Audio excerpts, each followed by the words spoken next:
The year 2024. The election, presidential. The candidates, these two old fucks. In one corner, you had the reigning champ, Joseph Robinette Biden. Yes, that is what the R stands for.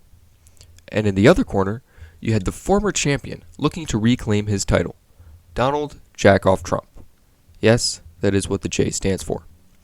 At the crispy young age of 81 and 78 respectively, these two would be the oldest people to run for president, beating out the record set by, hold up, let me check my notes real quick. Yes, Donald Trump and Joe Biden in 2020. However, these two were not the only ones to run for president. There were some people on both sides attempting to win the primary against our two favorite candidates. On the Democrat side, the competition was fierce. Joe Biden had over a half dozen different people vying for his spot, and he had to carefully weave his way through. I was looking at the 2020 election. In 2024, he had a couple of irrelevant nobodies going up against him. He won every single primary, and basically all of the Democratic Party was behind him. On the Republican side, Trump had slightly more competition. Slightly. A decent amount of Republicans tried to run against him in the primaries, including his own former Vice President Mike Pence, the one Trump kind of tried to get killed, but that's a story for another time. However, most of them dropped out very early on. Only a few posed a somewhat legitimate, but not really, threat to Trump. Ron DeSantis, Vivek Ramaswamy, and Nikki Haley. Vivek and Ron won nothing and dropped out, while Nikki Haley won a couple of state primaries, but ended up dropping out shortly after Super Tuesday. Now at this point, we basically just confirmed what everyone already knew. Trump and Biden were going to run for president, and Harris would be Biden's VP.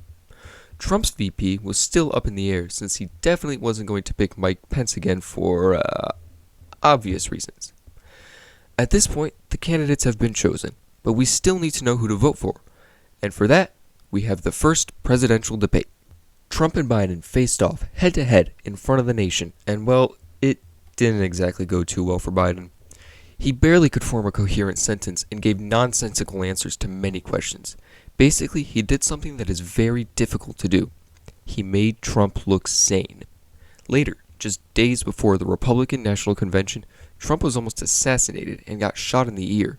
This led to the Democrats pulling some ads and the director of the Secret Service resigning, and Trump was still nominated as the Republican presidential candidate.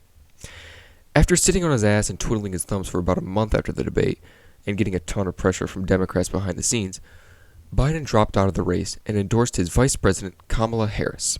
Now, Trump and the Republicans weren't too happy with this outcome because, against Biden, Trump had basically a 100% chance of winning, but against Kamala, the race was still on.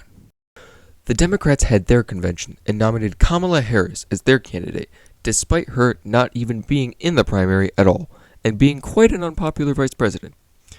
Now, at this point, both candidates had to pick their vice presidents. Kamala, still having a hard-on for old men, chose Minnesota Governor Tim Walz, while Trump chose the senator from Ohio, J.D. Vance. I guess he no longer had a hard-on for old men, or at least none that he could choose as his running mates. Trump and Harris ended up having a debate, which was more or less a tie with neither candidate really coming out above. Tim Walz and J.D. Vance also had a debate, but this one Vance was the clear winner. What is it with old white-haired guys and not doing well in debates?